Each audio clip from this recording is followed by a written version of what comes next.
It all starts with this magnificent little bird. I'm gonna use cubes of boneless meat, and I'm going to alternate them on skewers with cut scallions. But before we do that, we're gonna get our sauces going, right?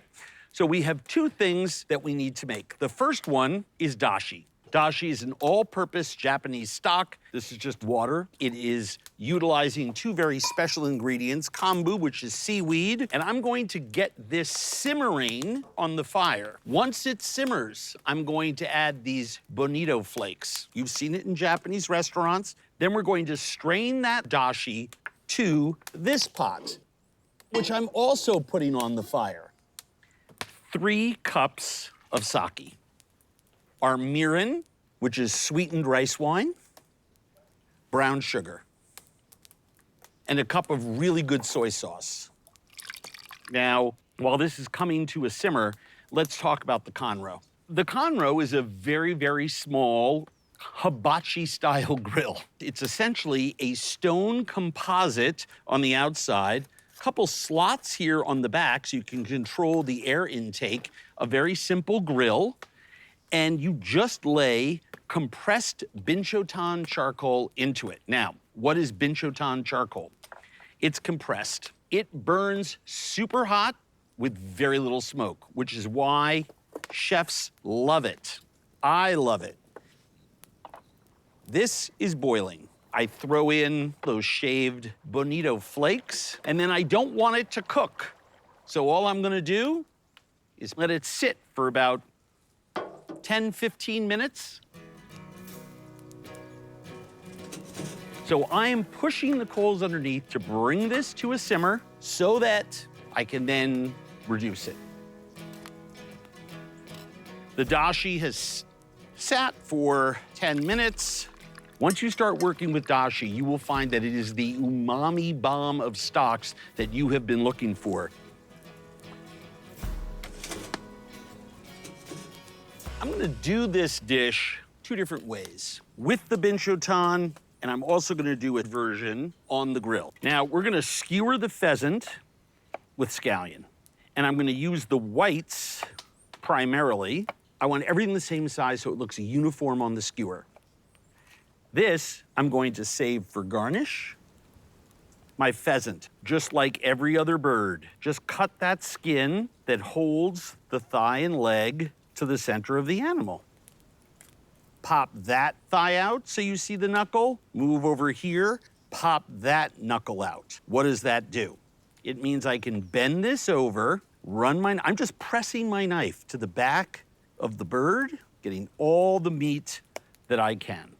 And I repeat on this side. Super, super simple. Very little breast meat on a pheasant. Let your knife fall to one side of that keel bone, tip of the knife against the wishbone. Just let it come right down. Feather your knife and just cut the entire breast right off. And I guess same thing on this side. Another breast. Hang on to those for stock. Okay, pheasant skin. I'm gonna put it probably on the tip of my skewers, because who doesn't love crispy poultry skin? I'm gonna take the tenders off, just trying to make nice pieces of pheasant. So I have lots of pieces of pheasant there to play with. Season. A little bit of oil. This is just a neutral vegetable oil, not worried about my scallions. And then we start with a nice piece of pheasant, a scallion. Piece of pheasant, a scallion. And then we have this wonderful fat. That's gonna get really crispy. Sprinkle it with a little sesame seed that gets roasty, toasty on there.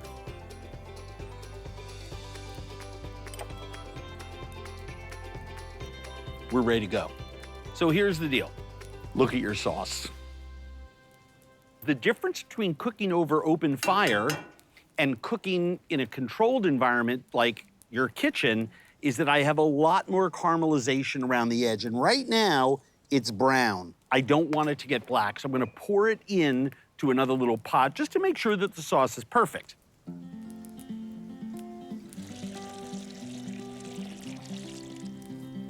We're just gonna keep this here where it's warm so I can get at it and baste the rest of my pheasant. Skewer number 1, metal, goes right down onto the hottest part of my fire. Yakitori skewers. We don't want to cook pheasant past in between medium rare and medium. So you just want to make sure to flip it a bunch and baste with ginger juice on the cook side when you flip it. You can just smell that. Turn that again. Baste it with the ginger juice. At a certain point, once we realize it's cooked, just baste it with a little bit of your yakitori glaze.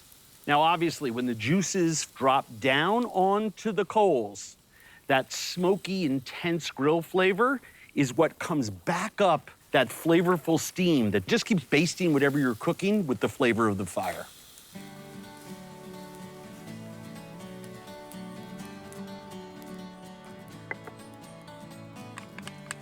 This is a little bit of Japanese hot mustard,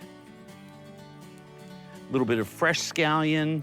If you like, just a little bit more as this is all cooled. Well, I can't wait. No reason to. The ginger juice and the scallion two ways is the perfect foil for that sweet and salty and umami-laden sauce. It's so simple, but I think of it as world-class cooking. My camera guys get really, really hungry. Did you like it? Yeah, he loved it. Sorry, it's as good as food gets.